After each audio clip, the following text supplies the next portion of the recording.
Julie and MJ. Love and with Julie and MJ. In the Sermon on the Mount, as the meek and mild Jesus addressed the sin of lust, he said, ever so meekly, If your right eye causes you to stumble, then pluck the thing out. Better for you to lose one member of your body and your whole body be thrown into hell. Duh. We talked about that last week, but in this episode of Love Ed with Julie and MJ, we want to wrestle with this question. What is sexual sin stealing from you right now? What if it was your very destiny? And if that sounds like we're overstating our case, consider the countless careers, organizations, and even ministries and churches brought down by just one person's sexual sin.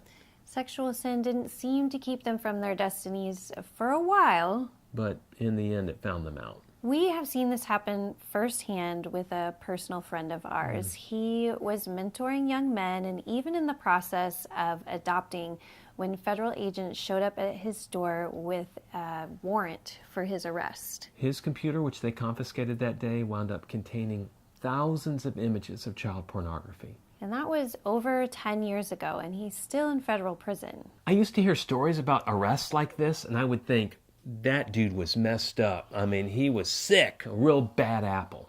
But if you would have known our friend, you would have liked him too. Everyone liked him. But sexual sin destroyed his life. And you need to understand that you and I are not immune to that. Can you see why Jesus says, if your eye causes you to stumble, pluck that bad boy out? Or if your hand causes you to stumble, cut it off. Sexual sin ain't playing. But the point of this video isn't to encourage you to focus your life on resisting sexual temptation. No, the point of this episode is the very opposite. To spend your life focused on your calling so that you might walk humbly but confidently in the call God has placed on your life. Don't let sexual temptation become a distraction or worse, a detriment to what you were put on this earth to do. As an example of not letting sexual sin distract you from your calling, let's look at the story of Jesus' parents, Mary and Joseph. Of course, usually the main focus of that story is the sweet baby Jesus. But even when we think about Mary and Joseph, we don't usually think about them struggling to remain sexually pure. Instead, we consider how Mary had to endure the judgment of those who were not going to believe she was a virgin after she began showing.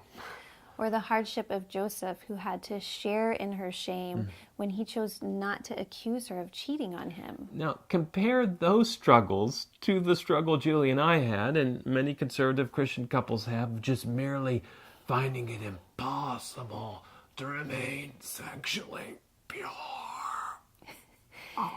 Mary and Joseph had to endure false judgment of sexual sin when really it was the exact opposite that was true. And Matthew 1:25 tells us that they remained pure until Mary had a son, which was Jesus, even though they were betrothed. Yet how many times have you heard this justification being used for premarital sex? Well, we're going to get married anyways. Christian couples will say that when they're not even engaged yet. But in Jewish culture of the day, betrothal was far more binding than engagement. To break a betrothal required a divorce, yet Joseph and Mary resisted temptation. Just imagine, though, if Joseph was like, well, we're going to have a baby anyway, so we might as well. Or, well, everybody already thinks we have, so... Yeah, but he couldn't. Mary had to be a virgin for the prophecy to be fulfilled. Jesus had to be born without original sin being passed from the Father to the Son. In other words, abstaining from premarital sex was an integral part of God's call on their lives. Now, obviously, Mary and Joseph's calling is not the same as ours. True, but the same call for sexual purity remains because God is calling you to your own noble calling. And we don't want you to let the sin of premarital sex get in the way of you pursuing your destiny. No. Does God use those who have failed to keep themselves sexually pure? Yes. Yes. We see that throughout Scripture. It could still happen with our friend in prison today. He'll use anyone and anything. But we urge you to heed Jesus' warning, because while we get to choose our sin, we do not get to choose the consequences for our sin. Just look at the life of King David, whom the Bible described as a man after God's own heart. Yet the price for his sexual sin was severe. Look it up. Whatever your sexual past, choose to walk in purity today, as Mary and Joseph did. And ask God for the wisdom and the strength to understand and fulfill his call on your life. For more inspiration to save sex for marriage so you can pursue that destiny, check out Mike's date night advice post, Sex is Worth Saving. Then join us next week as we continue our current series, Premarital Sex and the Scriptures on Lovin' with Julie and MJ. Love Ed with Julie and MJ.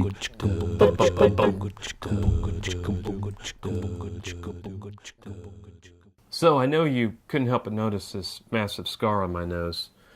It wasn't from her. No, I was in New York City subway system. You should see what happened to the other guys. Not pretty. But you were in New York City. But I was in New York City. City. You were not beating people up. No, I was trying to get out of bed. And I wasn't there to help them. she wasn't there to help me. It was a metal bunk. I hit my nose on the bed frame. Don't mock him. Please do.